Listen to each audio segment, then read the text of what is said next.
Let me read to you a passage from the 23rd chapter of St. Matthew's Gospel, verses 23 to 26. It's the Gospel for Tuesday of the 21st week of Ordinary Time, Year 2. St. Matthew writes, Jesus said, "Woe to you, scribes and Pharisees, you hypocrites! You pay tithes of mint and dill and cumin, and have neglected the weightier things of the law, judgment and mercy and fidelity. But these you should have done, without neglecting the others. Blind guides, who strain out the gnat and swallow the camel.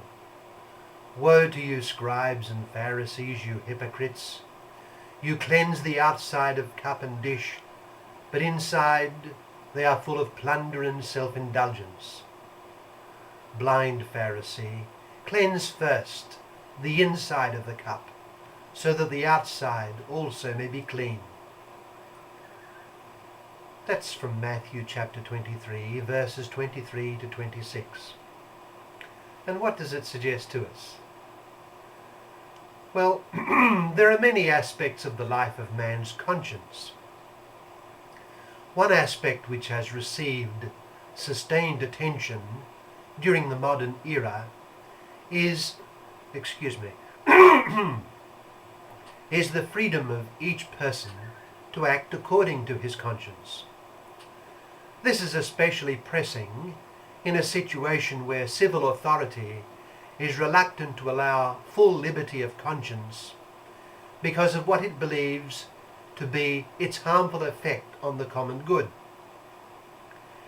It is also a great issue within the life of the Church, when the Church judges the individual conscience to be failing to respect the charism of the teaching authority in the Church to guide the faithful to revealed truth.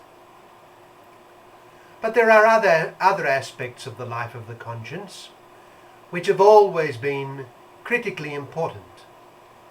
For instance, there is the question of the sensitivity of the conscience to matters beyond and behind observable practices. In many religions, in the course of man's history, it is the observance of external rites and regulations which have preoccupied the conscience of religious man. A rule governing a society's behavior is observed, say, the observance of the Sabbath day, or the exclusion of worship of other gods, and the conscience of both individuals and society is at peace. It could be a rule prohibiting adultery, or theft, or murder, or calumny.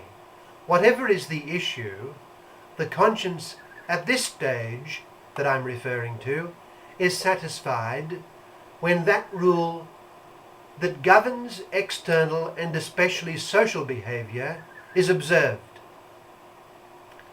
But of course, the action of man does not only encompass external behavior. It originates in and embraces, above all, the inner world of his mind and heart.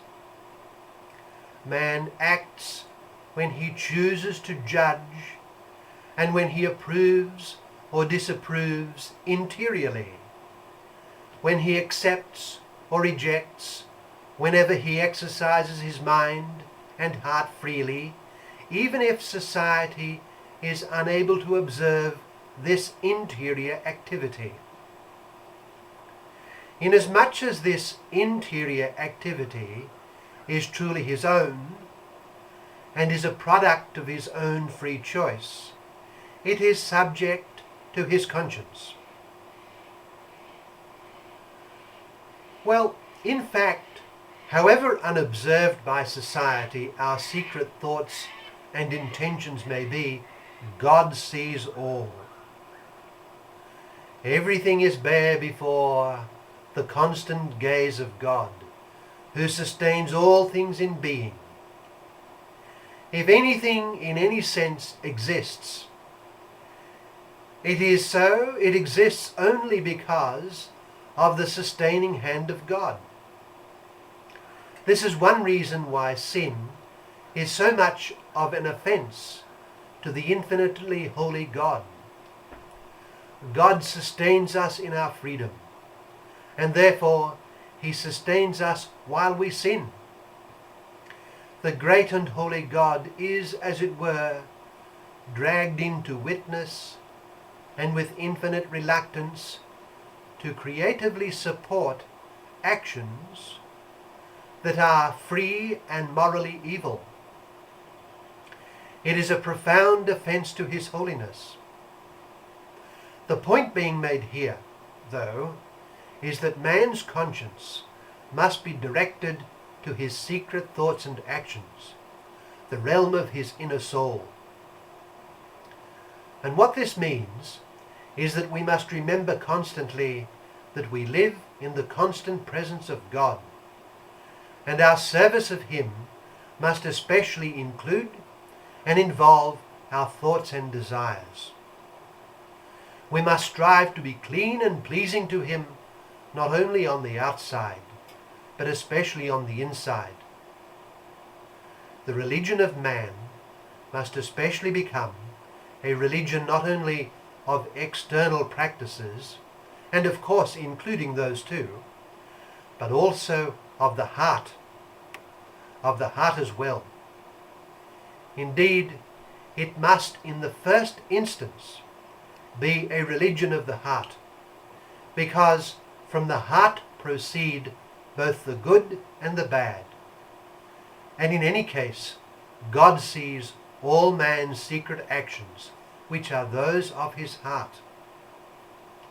And this is exactly what our Lord condemns in the scribes and Pharisees listening to him in our gospel today. He calls them hypocrites because their observable actions are very different from the action of their hearts. Woe to you, scribes and Pharisees, you hypocrites, he says. You cleanse the outside of cup and dish, but inside they are full of plunder and self-indulgence. Blind Pharisee, cleanse first the inside of the cup, so that the outside also may be clean. The religion revealed by God requires a holiness of the heart, not only a holiness of observable behavior. Our Lord's words remind us that the religious person can be a hypocrite. His external behavior can be the opposite of his internal behavior, and if this is so, then his internal behavior will vitiate his entire religious practice, for God sees all. We must resolve to live constantly in the presence of God our Father, knowing that he sees our inmost thoughts. We must resolve to please him in the sanctuary of our hearts. Therein lies the battleground of holiness. It is above all there that we must put on the likeness of Christ, taking to heart the exhortation of St. Paul that we put on the mind of Christ. Let us make this our daily understanding, our daily undertaking to please God above all within.